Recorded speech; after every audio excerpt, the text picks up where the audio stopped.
I always thought betrayal was like fire, loud, hot, messy. Turns out, it's quiet.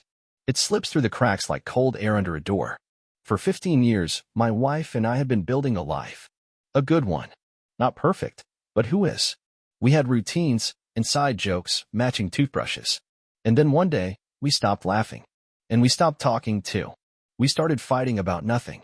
Nothing became something. And something turned into silence. I thought we were just tired. Thought the beach, the sun, a second chance could fix everything. So I planned a surprise, something small but meaningful. I put the tickets in the glove compartment while she was out. And that's when I found it. A hotel key card. No name. No brand. Just the truth. From that moment on, I knew life would never be the same. I turned into a detective, and when I saw the cheating with my own eyes, I quietly disappeared, leaving her a little note. She paid a heavy price for it. But that's the price of betrayal. Hold on tight. It's time to dive in. My name's Dave, 42, born and raised in Indiana, and for most of my life I thought I understood what love looked like. 15 years married to the same woman, Laura. We met when we were both still figuring things out. She worked at the county clerk's office, and I was managing a hardware store back then.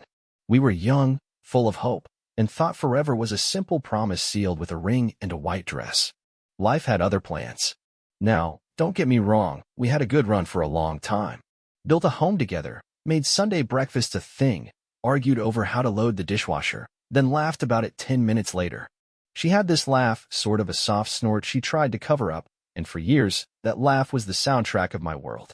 But lately, that music had gone quiet. It started with small stuff. Nothing dramatic. I'd forget to pick up milk on the way home, and she'd sigh like I'd let her down in some bigger way. She'd leave the bathroom light on.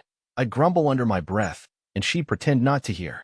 We were still living together, sleeping in the same bed, eating the same meals, but something had shifted. The fights crept in like rust. Real slow. We'd snap over nothing. One night it was about me forgetting to take the trash out. She raised her voice, said I never pay attention anymore. I fired back that she hadn't said a word to me in 3 days that wasn't about chores. Another time she got on me for leaving the garage light on, and I asked her when the last time she asked me how I was doing. She just looked at me like I'd spoken a different language. We stopped touching. And that's when I really knew something was wrong. You spend 15 years with someone, and you get used to the little touches, the hand on the back when passing in the hallway, the brush of fingers on the couch, the kiss on the forehead before leaving for work. Those moments used to come without thinking. Now, they were gone. If our hands brushed accidentally, we both pulled away like strangers. There was one night I remember clear as a bell. It was a Tuesday. I got home a little later than usual. The shop had a new delivery come in, and I stayed to help unload. She was already on the couch, legs tucked under her, scrolling on her phone. She didn't look up when I walked in. I said, "Hey," just like I always did. She just hummed, like acknowledging me took effort. I sat beside her. Not close, not far. Just enough space that our shoulders weren't touching. She didn't shift. I watched whatever she had on. Couldn't even tell you what it was. Some show with fast-talking folks in business suits arguing about money. I hated it. Still, I sat there. About 20 minutes in, I tried to say something. I asked if she wanted to take the weekend and go up to the lake house. We hadn't been up there in almost a year. She didn't even look at me. Just said, maybe. I've got Pilates on Saturday. Pilates. Right. She'd taken it up about 6 months back. Said it helped her clear her head. I was all for it. We all need something. But lately, Pilates seemed to take priority over everything else, including me. I don't know when the last time she kissed me was. A real kiss, not a peck on the cheek out of habit. I couldn't even remember the last time we held hands. That used to be our thing, even when we were mad at each other. We'd hold hands in the grocery store, walking through the park, in the car at red lights. Now, even riding together was rare. We became two shadows moving through the same space. She'd go to bed early. I'd stay up and watch reruns. On weekends, she had her class, then coffee with her new friends. I stayed home, mowed the lawn, cleaned out the gutters, played with the dog. Sometimes, I'd go for a drive just to have something to do. The silence was the worst part. It was like walking through a house with no furniture. Nothing to trip over. Nothing to hold on to either. I tried, you know? I'd bring home flowers once in a while. She'd say thank you, but her eyes stayed tired. I asked her to go to dinner a few times. She always had something else. Her mood had changed to shorter fuse, colder tone. Even when we weren't fighting, there was no warmth. Just this, flatness. 15 years. That's a long time to build something. And even longer to watch it crumble, piece by piece, while pretending everything's fine. At first, I thought maybe it was just a phase. Everyone goes through rough patches, right? But days turned into weeks, weeks into months. And somewhere along the way, I stopped reaching out. Not out of anger. Out of fatigue. Like I was knocking on a door that no one was going to answer. We weren't yelling every night or throwing plates at the wall. There was no drama. Just distance. A steady, silent unraveling. Funny thing is, when you stop being a part of each other's world, it doesn't always feel like an explosion. Sometimes it's more like being slowly erased. And the worst part? You don't even realize it until one day, you look across the room at the person you once promised forever to, and you feel like a guest in your own home. I don't remember what made me think of it exactly. Might have been the weather that day, one of those rare mid-spring afternoons where the sky's clear, the breeze is just right, and you catch yourself thinking about better times. I'd just come back from work, wiped the grime off my hands, and sat out on the porch with a cold Coke. The neighbors' kids were playing catch in the yard. Their laughter drifted over, light and easy. And I thought, when was the last time Laura and I laughed like that? Truth was, I couldn't remember. We hadn't taken a proper trip together in years. Not since my brother's wedding out in Charleston, and even that wasn't exactly relaxing. We used to go places, just the two of us. Drive down to Kentucky Lake, rent a cabin, fall asleep listening to frogs and cicadas. Or spend a weekend on the Gulf, lying in beach chairs, covered in sunscreen, sharing those big tourist cocktails with the plastic swords stuck in the fruit. Maybe we needed that again. A change of scenery. A soft reset. I figured I'd surprise her. Nothing fancy, just a small beach town a few hours south, the kind with seafood shacks and those tiny motels with pastel paint and rusty ice machines. I remembered we stayed in a place like that once, right after our second anniversary. It was the off-season, and we were one of maybe 4 couples in the whole place. The sand was chilly under our feet, but the quiet made it feel like the world belonged to just us. I looked it up. Same motel was still there, barely, from the looks of it. But it had new paint and a handful of halfway decent reviews. I booked a room for 3 nights. King bed, partial ocean view. Then I went on and bought 2 bus tickets, figured we'd ride down together, leave the car behind. Make it feel like an adventure. I wasn't trying to fix everything with a trip. I'm not that naive. But I wanted to remind us of what we used to be. Before life got so heavy. Before the fights and the cold silences. I thought maybe, just maybe, if we sat side by side with our toes in the sand, we could talk again. Laugh. Find our way back to something we'd lost without meaning to. I didn't tell her. I wanted it to be a surprise. Laura had a gray SUV, nothing fancy, but she kept it clean. Every Wednesday, she'd head out to Pilates after work, toss her gym bag in the back, and be gone a couple of hours. I knew she usually left around 5:30, so that afternoon I left work a bit early, swung by the bus station to pick up the printed tickets, old-fashioned. Yeah, but I liked the feel of paper in my hand. I put them in a simple envelope. Didn't write anything on it.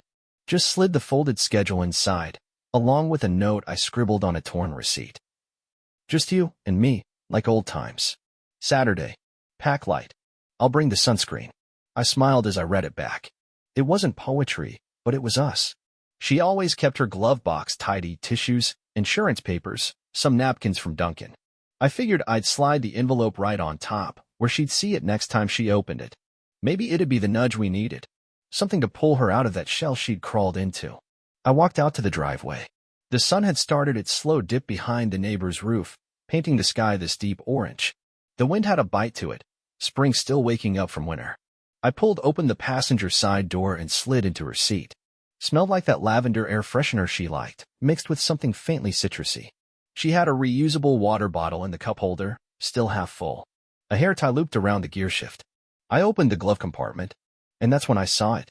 Lying flat under a stack of neatly folded napkins and some receipts was a plastic hotel key card. You know the kind, no logo, just that smooth white surface and the black magnetic strip. Plain. Unmarked. Silent. My hand froze. I stared at it like it might vanish. Like I'd blink and it'd be gone. But it didn't vanish. It just sat there, quiet and accusing, as if it had been waiting on me. I reached in and picked it up. It was warm from the sun, or maybe my hand made it feel that way. I turned it over. No hotel name. No room number. Nothing. Just the card. Could have been from anywhere. But I knew it wasn't from anywhere. And I knew it wasn't mine. Laura hadn't mentioned any work trips lately. No girls' weekends. No overnight anything. I sat there in her car for a while, the envelope with the beach tickets still in my other hand, staring at that little card like it was a puzzle piece that didn't fit. My heart didn't race. Not yet. It was more like a slow sinking. Like watching something slip off the edge of a dock and disappear into deep, dark water. I put the envelope in my jacket pocket. Didn't feel right leaving it there anymore. I slipped the key card back into the glove box, exactly where it had been. Closed it. Wiped the handle clean without thinking. Walked back to the house. I didn't say anything that night. Laura came home around 8, hair pulled back, cheeks pink like she'd been exercising. She kissed me on the cheek like usual and asked what I wanted for dinner. I said I wasn't hungry. Told her I'd already eaten. She made herself something small. We watched TV. I don't remember what. She laughed at something, some dumb joke from the show. And I watched her laugh. But it didn't sound the same. It didn't feel the same. Something had changed. Not just between us, but inside me. I couldn't shake the image of that key card. Couldn't stop wondering where it belonged. Or who it belonged to. And most of all, what it meant about the woman sitting beside me, smiling at a sitcom, like everything was normal. I didn't ask? Not yet. But something inside me had shifted. And I knew I couldn't pretend anymore. The next morning, I called Roy. Roy and I go way back, served in the reserves together before life moved us in different directions. He's the kind of guy you call when you don't know what to do. No nonsense. Just straight answers and the kind of loyalty you can't buy. He answered on the second ring. Hey, Dave. You all right? No. I need to talk to you. In person. We met at a diner just off Route 9. Booth by the window. I didn't waste time. I slid the key card across the table to him like I was handing over a loaded weapon. He picked it up, turned it over, didn't say a word for a full minute. Then he leaned back and nodded real slow. Where'd you find it? In her glove box. He whistled under his breath. You ask her. Not yet. Good. Don't. He paused, pushed his coffee aside, and looked me square in the eye. You want to know the truth? You watch. People lie. Trails don't. Roy always had a way of boiling things down. He told me about a GPS tracker I could get for cheap online, something small, magnetic, wouldn't set off any alarms. Said it synced to your phone and updated in real time. He even offered to install it if I felt too rattled to do it myself. But I told him I could handle it. I ordered the tracker that night. Paid extra for overnight shipping. When it came the next day, I opened the box in the garage with the kind of care most folks use with a new tool. Held the little black device in my palm. No bigger than a candy bar. It felt heavier than it looked. That evening, while Laura was inside getting ready for her Wednesday Pilates, I walked out to the driveway with a rag in my hand and wiped down her back bumper like I was just being helpful. Then I got underneath, clipped the magnet into place, and climbed out like nothing had happened. She came out 10 minutes later in her leggings and zip-up, kissed me on the cheek like usual. I won't be long, she said. I smiled and nodded. Take your time. And as she backed out of the driveway, I watched her taillights disappear around the corner. Then I pulled out my phone, opened the app, and watched the little blinking dot move across the map. Just a quiet dot heading off into the evening. And me? I sat there on the front steps, the cool concrete pressing into my back, watching it go. My hands didn't shake. Not yet. But the war drum in my chest was beating louder now. And I knew something was coming. Something I couldn't unsee. It didn't take long for the truth to show its face. At first, the tracker moved toward town, just like it should have if she was headed to Pilates. But then it drifted past Main Street, kept going past the gym, and turned toward the edge of the county, toward a stretch of highway where there ain't much of anything but gas stations, a pawn shop, and a couple rundown motels where the curtains are always drawn tight. I zoomed in on the map and felt my mouth go dry. She stopped outside a place called Pineview Inn. One of those dime-a-dozen joints with a busted ice machine and faded paint, sitting behind a half-dead strip mall. I stared at the dot. It didn't move for 20 minutes. Then 30. Then an hour. That night, I didn't say a word when she came home. She smelled like her usual lavender lotion and gave me that same tired smile. Pilates was good, she said. We're doing more core work now. Kills my back. I nodded. Pretended to care. I watched her walk into the kitchen, humming to herself, like nothing in the world was out of place. But I knew. I knew. The next Wednesday, I brought Roy. He didn't say much when I called him. Just told me what time to pick him up and said to bring something strong to drink for after. I pulled up outside his place around 5:30. He slid into the passenger seat with a thermos of black coffee and a bag of peanuts. Didn't even need directions. We parked across the street from the Pine View Inn, down by a busted payphone that hadn't worked since Clinton was president. I cut the lights and we sat in the cab, windows down just enough to let the night air in. It was quiet. Too quiet. At 6:07 p.m., her SUV pulled in. Roy said nothing. He just leaned forward, elbows on the dash, watching. I clenched the wheel without realizing it, my knuckles pale against the leather. She parked under a crooked street lamp and got out like she'd done it a dozen times before. Confident, relaxed, like she was going somewhere familiar. She was wearing jeans and a soft gray sweater I'd bought her for Christmas 2 years ago. Funny what you notice. That sweater had once been mine. Technically, bought it oversized on purpose so she'd have something cozy for those colder mornings. She wore it like it meant nothing now. A minute later, a man walked out of room 9. Tall, dark hair. Couldn't see much from that distance, but he moved like he knew she was coming. She smiled. One of those warm, real ones I hadn't seen in months, and they walked inside together. Just like that. I made photo. Roy didn't look at me. Just cracked open his thermos and poured a splash into the lid. Handed it to me without a word. I took it, drank it, burned my throat clean. We sat there another 30 minutes. Nothing else happened. No words passed between us. Just the two of us, sitting in a silent truck, staring at a cheap motel while my life quietly broke in half. Eventually, Roy said, "You want to wait?" I shook my head. No point. We drove back the long way.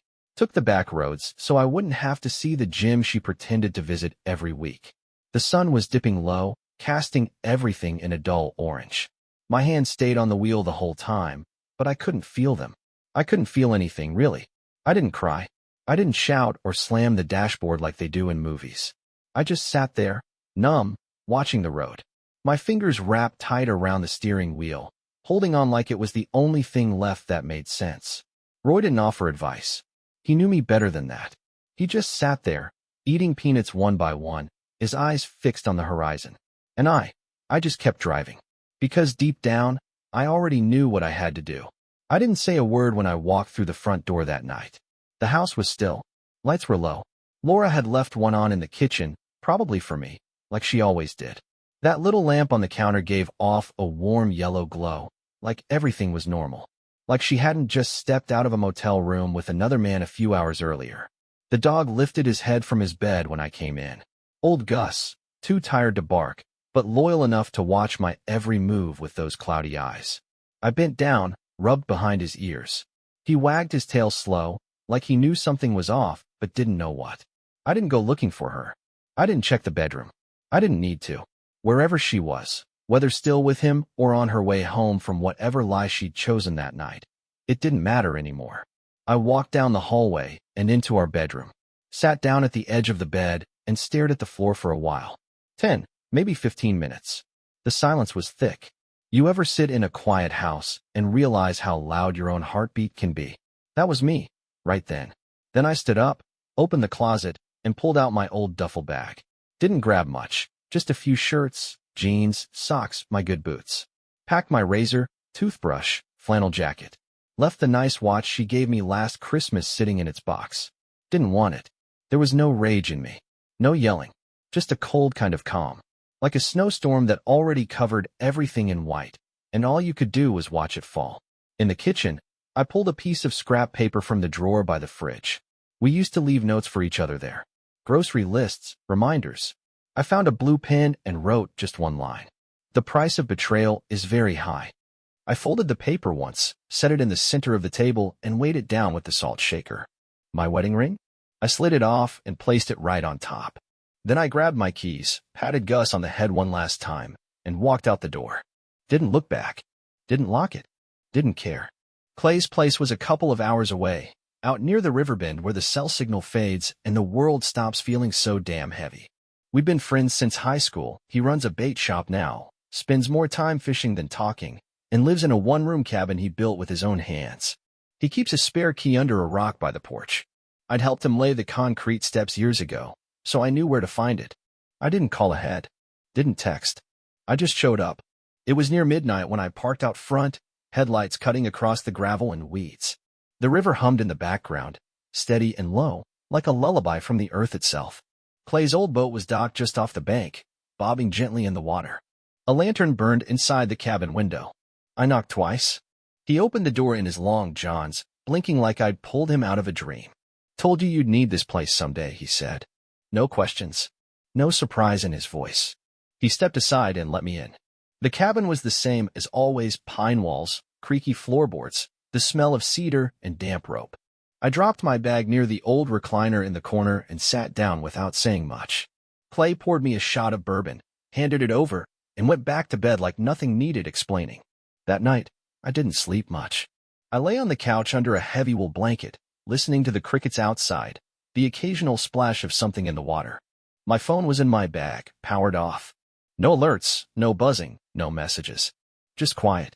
And in that quiet, I started thinking, not just about her, but about everything.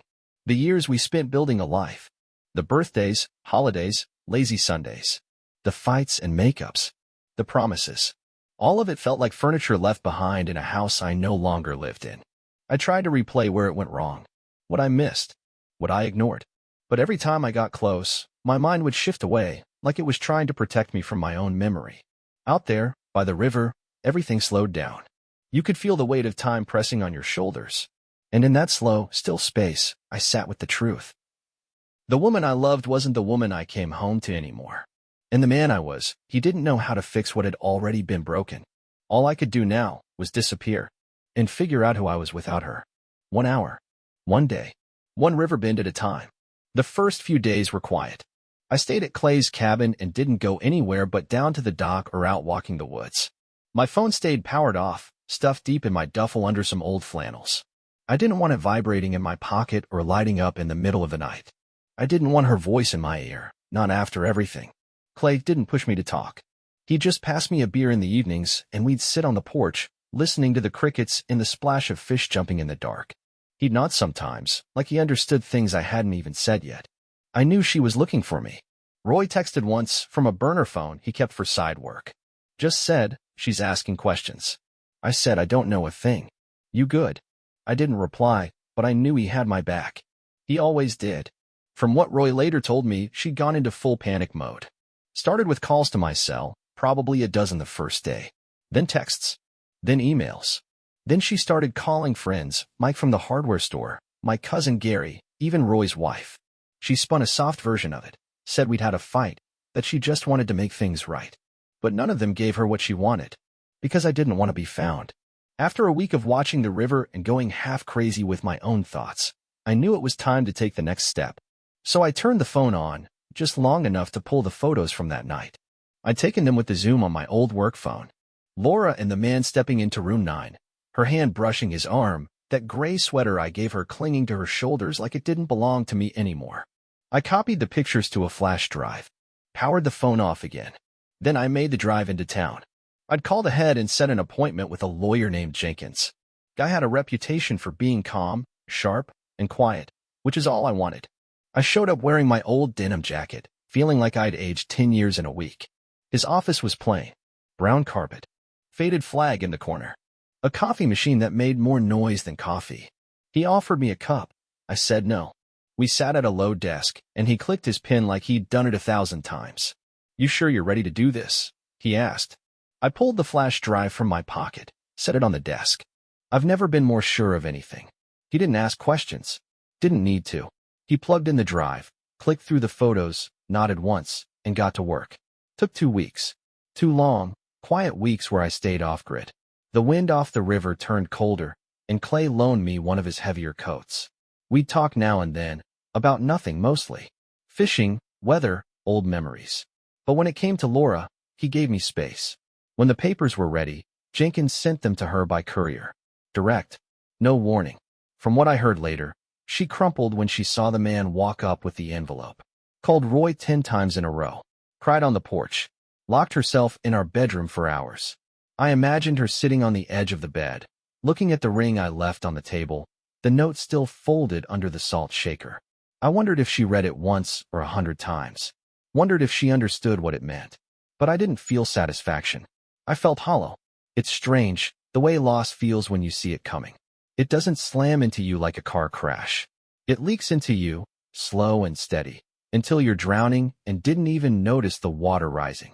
I wasn't angry anymore. Not exactly. I'd passed through that. I was just empty, like someone had scooped something out of my chest and didn't bother putting anything back. The day Jenkins called to say the papers had been received, I stood on the dock, looking out over the river. The sun was sinking low, turning the water gold. A couple of ducks drifted past like they didn't have a care in the world. And I thought, quietly to myself, this is what the end of something looks like. Not with shouting, not with fireworks, just with a signature, and silence, and a man watching the river, trying to figure out where to go next. It was late October when I finally went back to the house. Leaves were piling up along the curb, all that bright red and gold clinging to the last bit of fall before winter came in full swing. The air had that sharp bite to it, cold enough to need a jacket, not yet cold enough to see your breath. I'd been putting it off. Jenkins told me Laura was still living there, hadn't changed a thing. My name was still on the mailbox, my work boots still in the closet, a couple of boxes up in the attic I never went back for. But I needed to go, needed to close it out properly, tie the last knot, and cut it clean. I figured I'd be in and out. She'd be at work. I'd grab what I came for and be gone before the front door even cooled from opening. I was wrong. Her car was in the driveway. I sat there behind the wheel for a full minute, engine ticking in the cool air, debating whether to pull away. But something in me said, no, go through it. Finish it. You can't live like a ghost forever. I stepped out of the truck and walked up the path. The same creaky porch boards. The same half-dead mums in the pots by the steps. I reached for the doorknob and pushed it open. And there she was, standing at the edge of the living room, barefoot in an old sweatshirt of mine I hadn't seen in months. Hair pulled back, dark circles under her eyes. She looked smaller somehow. Not physically, but in presence. Like the fight had gone out of her. Her mouth opened, but no words came. Her hands fidgeted with the hem of the sweatshirt, twisting the fabric like it might keep her steady. Didn't expect you, she said, voice barely above a whisper. I'm just here for my things, I replied, not looking at her long. I kept my focus on the hallway, like if I could just get to the attic and back, none of it would get to me. But she stepped closer. Dave, she said, and that's when I heard it. Her voice cracking, soft and ragged like she'd been holding back a dam for weeks. I made a mistake, she said. I stopped but didn't turn around. I know you hate me. I hate me too. I wake up every morning and I feel like I can't breathe. I thought. I don't know what I thought. I was lost. You were distant. I was stupid. She started crying then. Not the loud, messy kind. The quiet kind. The kind that sits in your throat and chokes you out from the inside. I miss you, she said. Every day. I miss the way you looked at me. The way you'd hum while making coffee. The way you'd mow the lawn in that old hat you refused to throw away. I miss us. I turned to face her. And she looked like a ghost. Pale. Tired. Eyes red-rimmed like she hadn't slept in days. I know I can't undo it, she said. But maybe we can start again. Just give me one more chance. Please. There was a time those words would have broken me. A time I would have fallen into them, desperate to patch up what was shattered. But not now. I stood there and looked at her. This woman I'd built a life with. Shared holidays with. Laughed and fought and grown older beside. I looked at her, and I didn't feel hate. I felt nothing. Just that same quiet I'd been carrying since the night in the truck outside the motel. That hollow ache that filled the space where love used to be. You remember what I wrote on the note? I asked. She nodded, tears slipping down her face. Then you know this part too, I said. Her lips parted like she was about to say something else, but I cut in before she could. It's time to pay the bills. Then I picked up my box from the hall closet, turned around, and walked out. Didn't slam the door. Didn't say goodbye. I just left. The wind had picked up while I was inside. Leaves swirled around my boots as I walked to the truck. I opened the door, set the box on the passenger seat, and sat there for a second, staring at the steering wheel. Not because I doubted myself, but because I knew, for the first time in a long while, I wasn't the same man who walked into that house years ago. And I'd never be again. 6 months later, it was all over. The divorce went through without much noise. We split the assets 50-50, house sold, accounts divided. She kept her car, the living room furniture, and a few heirlooms. I took the truck, my tools, and walked away with more peace than I'd had in years. But one thing she didn't get was alimony. Jenkins made sure of that. Proof of the affair made it clear. Judge saw the pictures, read the details, and shook his head slow. Said the request was denied with prejudice. That was the exact phrase, didn't even leave room for her to ask again later. It wasn't about punishment for me. I wasn't trying to take revenge or bleed her dry. I just didn't see why I should keep paying into something that had already been burned down by her own hand. And the court agreed. She didn't fight it. Didn't even look up when it was decided. I thought maybe I'd feel some satisfaction in that moment. But I didn't. It felt like closing a gate behind me. Just one more chapter shut for good. I walked out of the courthouse into a gray drizzle, sat in my truck, and watched the wipers drag across the windshield. No celebration. No music. Just the click of the engine and the sound of rain. The world kept turning. But life didn't treat her kindly after that. I didn't go looking for updates. Didn't ask around. But word travels fast in a small town, especially when folks have nothing better to talk about than who's hurting and why. Couple months after everything was finalized, I ran into Darlene, used to work with Laura at the county clerk's office. Saw her at the grocery store while I was reaching for a can of chili.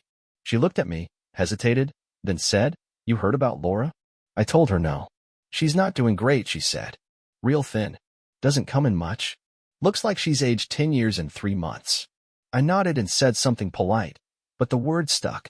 Not long after, Roy told me he'd seen one of her cousins at the gas station. Said Laura had been sick. Hair thinning. Said she wasn't herself anymore. Then, 8 months after the divorce, I heard the truth. Cancer. Aggressive. Caught late. She'd started treatment, but the road ahead didn't look easy. I heard from a neighbor that she'd moved in with her sister on the other side of town. Folks were bringing her meals. She didn't drive much anymore. Didn't leave the house. I didn't reach out. It's not that I didn't care. Some part of me always would. You don't spend 15 years building a life with someone and walk away completely untouched. But I wasn't the man who used to live in that house anymore. And she wasn't the woman I came home to. Time passed. I found work again. Nothing fancy, just steady. Started helping part-time at a little hardware supply store on the edge of town. It was there I met Caroline. She ran the books. Soft-spoken, smart, steady as a rock. We started talking. Took her time. Shared a lot of quiet dinners and slow walks before either of us dared call it something. We got married at the courthouse, simple, clean. Just us and a justice of the peace with a pen that barely worked. No big vows. Just honesty and a handshake to go with the ring. That's all I needed. Then, one day 1.5 years after I walked out of my old life, I saw Laura again. It was at the farmer's market. Me and Caroline were picking through a basket of apples. Caroline was laughing about something, don't even remember what. But when I looked up, there she was, standing by the honey stand. Her face was pale, thin, wig sitting just a little too stiff on her scalp. Her hands were trembling slightly as she handed the vendor a bill. She looked like someone else. Someone trying to wear the old her like a jacket that didn't fit anymore. She turned and saw me. Time stopped. Her eyes locked on mine. I saw the flash of recognition, the ache, the apology she couldn't say. The sadness clung to her like smoke. She didn't speak. Neither did I. I just tipped my hat. Then I turned and walked on by. Caroline asked who she was. "Someone I used to know," I said. And that was that. Betrayal has a price. Sometimes it's paid in pain. Sometimes in silence. And sometimes it's paid in full by the one who caused it. Me? I'd already paid mine. And walked away with what she threw away. Peace. Dignity. And a future that wasn't built on lies. Share your thoughts in the comments. Was the husband's decision to disappear without confrontation the right move, or was it too cold? If you liked the story, subscribe to the channel and give us a like.